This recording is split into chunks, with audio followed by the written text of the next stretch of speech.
Hi hello friend, ಐಶ್ವರ್ಯ Pramod Gowda YouTube ಚಾನಲ್ಗೆ ಸ್ವಾಗತ. ನಾನಿವತ್ತು ಟೊಮೊಟೊ ಚಟ್ನಿ ಮಾಡುವಂತಹ ವಿಧಾನನ ತಿಳಿಸ್ತಾ ಇದ್ದೀನಿ.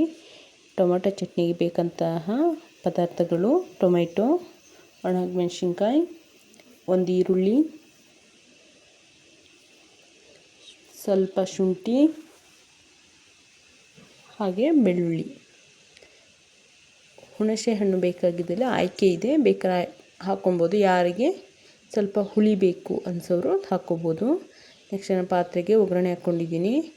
ಬೆಳ್ಳುಳ್ಳಿ ಮತ್ತು ಒಣಮೆಣಸಿನ್ಕಾಯಿ, ಜೀರಿಗೆ, ಶುಂಠಿ ಕ್ಲೀನಾಗಿ ಫಸ್ಟು ಎಣ್ಣೆಲಿ ಹುರ್ಕೊಂಡಿದ್ದೀನಿ.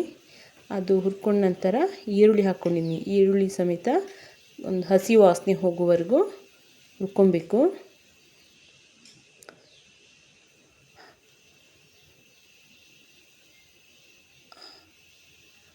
ಯಾವುದನ್ನೇ ಆಗಲಿ ಕ್ಲೀನಾಗಿ ಡ್ರೈ ಮಾಡಬೇಕು, ಇಲ್ಲಾಂದರೆ ಹಸಿ ವಾಸನೆ ಬರ್ತದೆ.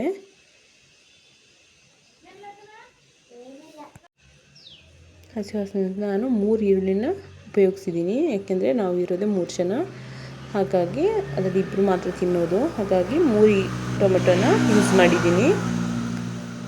ಟೊಮೆಟೊ ಸಮೇತ ಕ್ಲೀನಾಗಿ ಡ್ರೈ ಮಾಡಬೇಕು. ಕ್ಲೀನಾಗಿ ಡ್ರೈ ಮಾಡಿದ ನಂತರ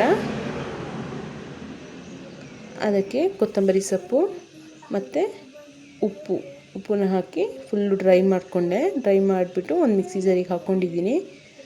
ಅದನ್ನು ರುಬ್ಬಿಟ್ಟು ಮಿಕ್ಸಿಲಿ ನೋಡಿ ಈ ಥರ ಬಂದಿದೆ. ಬೇಕಾದ್ರೂ ಮತ್ತೆ ಒಗ್ಗರಣೆನ ಹಾಕ್ಕೋಬೋದು, ತುಪ್ಪದ ಒಗ್ಗರಣೆ. ತುಪ್ಪ ಹಾಕಿಬಿಟ್ಟು ಒಗ್ಗರಣೆನ ಹಾಕ್ಕೋಬೋದು. ನಾನು ಮತ್ತೆ ತುಪ್ಪ ಆಗಲಿ ಎಣ್ಣೆ ಆಗಲಿ ಯೂಸ್ ಮಾಡಿಲ್ಲ. ಉಪ್ಪು ಸ್ವಲ್ಪ ಸಾಲ್ಟೇಜ್ ಇತ್ತು ಅಂತೇಳಿ ಉಪ್ಪು ಹಾಕಿದ್ದೀನಿ. ಇವತ್ತಿನ ಟೊಮೆಟೊ ಚಟ್ನಿ ಇದಾಗಿತ್ತು. Thank you.